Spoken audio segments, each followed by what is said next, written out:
Hey guys, in this video we are going to start looking at HTML DOM in JavaScript. Now, HTML DOM stands for Document Object Model, or HTML Document Object Model. And what it is it's basically a tree of objects created by your browser when the web page is loaded. So let's look at this. We have a document like an main.html or contact.html, your index.html, and underneath that we have a root element called the HTML normally, because we are working with HTML, and inside that we will have an element called, for example, a head inside the HTML, and inside that we could have a title tag, which is another element inside the head element, and inside that we could have a text, for example, title, which will be your title of your website. Now we could have another element inside the root element, which could be a body, and underneath that or inside that we'll have another element, for example an A tag, or it could be a P tag or whatever, and inside the A tag we'll have a text, say a link. However, in the A element we could also have an attribute called an href. Now, the HTML document model, HTML DOM model, is constructed as a tree of object, as you can see over here. So we have at the top the document, and then we have the root element, which is the HTML, and then we have a couple of elements underneath that, and inside a particular element we could have a text and an attribute.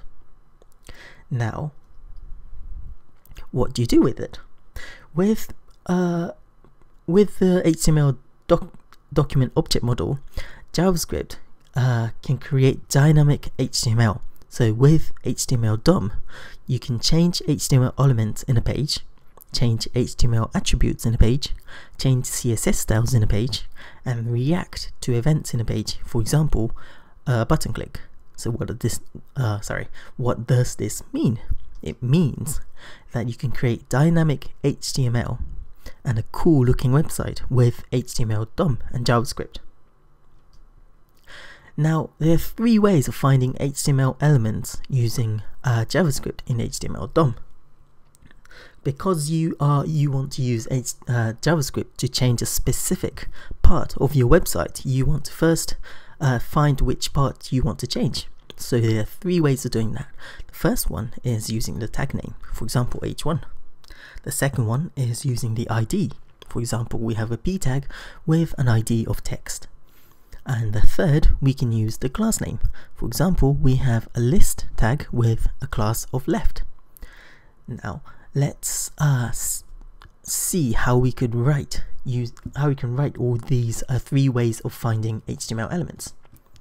First, let's go to my text editor by using the tag name. So let's say var x equals document. So we have the document, and inside that we are going to get an element, or elements, because it's a tag name, elements, and we are going to say by, and we are going to say tag name, and inside that we are going to write, or after that we are going to write a bracket, and then inside we will wrap it with double quotes, and inside that we are going to write a tag name, for example h1, and don't forget your semicolon at the end.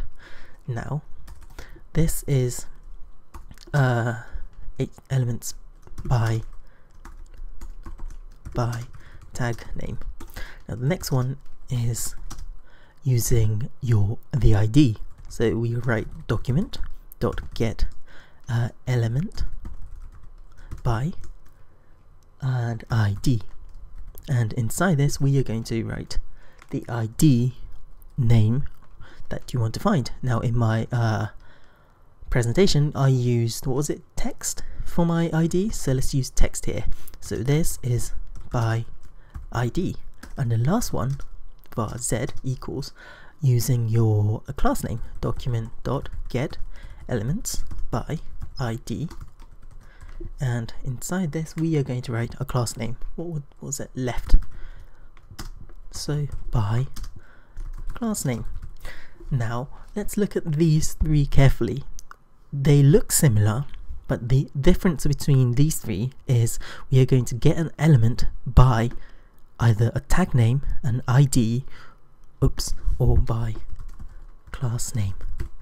By class name. So we are going to get an element either by ID, by tag name, ID, or class name. Now the other difference is that in my HTML video, if you have watched it, or if you already know HTML or CSS, you can only have one ID, one of the same ID in a document. So you can only have an ID of text, or one ID of text in a page. Therefore, we are going to get an element by ID. However, we can have multiple of tag names and class names. So when we are writing to get a tag name or a class name, we are going to write to get elements by tag name or class name. So that's the small difference between the ID and the tag name and the class name. We don't have the S after element in ID.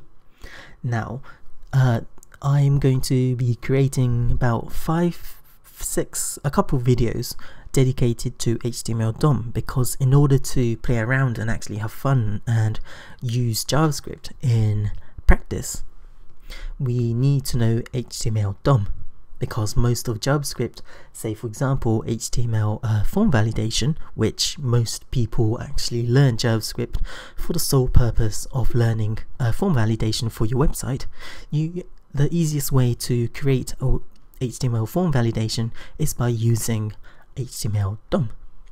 Okay, so thanks for watching, and I'll see you later.